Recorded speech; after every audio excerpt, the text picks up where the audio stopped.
शिव और सती का विवाह दक्ष प्रजापति की अनेक पुत्रियां थीं, पर उनके मन में संतोष नहीं था। वे ऐसी पुत्री चाहते थे जो सर्वशक्तिमान हो। इसी इच्छा से उन्होंने कठोर तप किया। उनकी तपस्या से प्रसन्न होकर भगवती आद्या प्रकट हुई और बोली, मैं स्वयं तुम्हारे यहां पुत्री रूप में जन्म लूंगी। मेरा नाम होगा सती। समय आने पर भगवती आद्या ने सती के रूप में दक्ष के यहां जन्म लिया।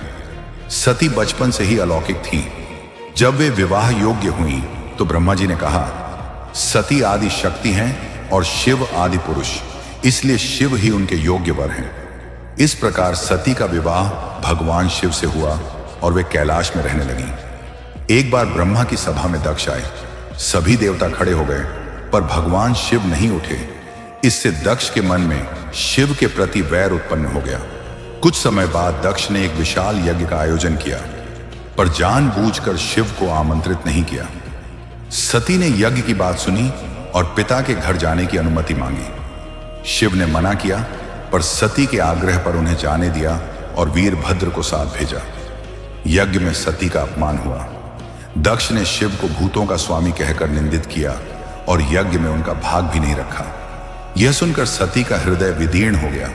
उन्होंने कहा, जिस नारी के पति का अपमान हो उसके लिए जीवित रहना व्यर्थ है। इतना कहकर सती यज्ञ कुंड में कूद पड़ी और अपने प्राण त्याग दिए। क्रोधित वीरभद्र ने यज्ञ का विध्वंस कर दिया और दक्ष का मस्तक काट दिया। जब यह समाचार शिव तक पहुंचा तो वे सती के जले हुए शरीर को कंधे पर उठाकर उन्मत्त होकर घूमने लगे। सृष्टि कांप उठी।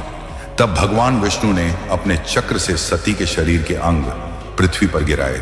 जहां जहां अंग गिरे वे शक्तिपीठ बन गए। जब सती के अंग पृथ्वी पर गिर गए तब शिव पुनः शांत हुए और सृष्टि का संचालन फिर से प्रारंभ हुआ। आज भी उन 51 शक्ति पीठों पर माता सती की पूजा होती है। हर हर महादेव,